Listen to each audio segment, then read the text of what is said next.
कुर्सी की अनोखी कहानी। टॉम एक छोटे से लेकिन व्यस्त ऑफिस में काम करता था। वह ज्यादा खास नहीं था, अपना काम करता, किसी से ज्यादा बात नहीं करता और ऑफिस की राजनीति से दूर रहता। लेकिन टॉम की एक चीज बहुत खास थी, उसकी ऑफिस कुर्सी। टॉम के पास एकदम परफेक्ट कुर्सी थी, न ज्यादा सख्त न ज्यादा मुलायम, और उसमें झूलने पर एकदम सही आवाज आती थी।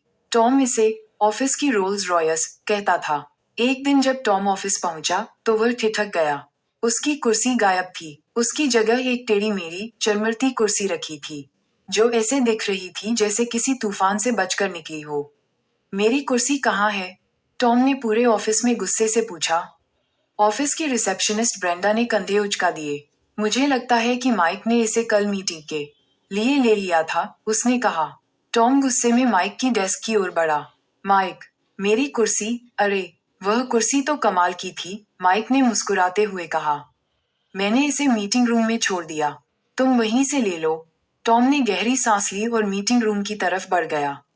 लेकिन जब वह वहां पहुंचा तो कुर्सी गायब थी। उसकी जगह कैरोल एचआर से उसी कुर्सी पर बैठी थी। कैरोल, यह मेरी कुर्सी है, टॉम ने चिल्लाया। अरे, माइक ने कहा था कि यह फ्री है, कैरोल ने जवाब दिया।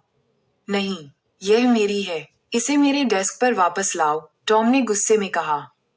ठीक है, मैं इसे बाद में भेज दूंगी, कैरोल ने आंखें घुमाते हुए कहा। लेकिन वह बाद में कभी नहीं आया।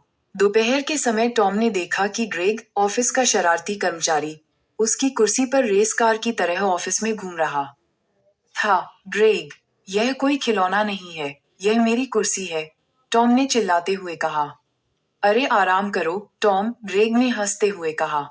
मैं बस इसे थोड़ा आजमा रहा था। आजमा रहे हो या तोड़ रहे हो? टॉम ने बड़बड़ाते हुए कहा, क्योंकि ग्रेग कुर्सी को फोटोकॉपियर से टकरा चुका था। आखिरकार दिन के अंत में कुर्सी किसी तरह से टॉम की डेस्क पर वापस आ गई। लेकिन अब वह थोड़ी डेंटेड और कम भरोसेमंद लग रही थी। अगले दिन टॉम ऑफिस 1 घंटा पहले पहुंचा। उसने कुर्सी पर बड़े बड़े अक्षरों में टॉम की संपत्ति लिख दिया और एक साइकिल लॉक से उसे अपनी डेस्क से बांध दिया। जब उसके सहकर्मी आए तो उन्होंने उस कुर्सी को देखकर हंसी उड़ाई। थोड़ा ज्यादा नहीं हो गया? ब्रेंडा ने मजाक में कहा। हंस लो जितना हंसना है, टॉम ने कुर्सी पर हाथ फेरते हुए कहा। अब ये कहीं नहीं जाएगी। उस दिन के बाद टॉम की कुर्सी हमेशा उसकी डेस्क पर ही रही। हालांकि अब उसे चेयरमैन कहकर चिढ़ाया जाता था, टॉम को कोई फर्क नहीं पड़ा।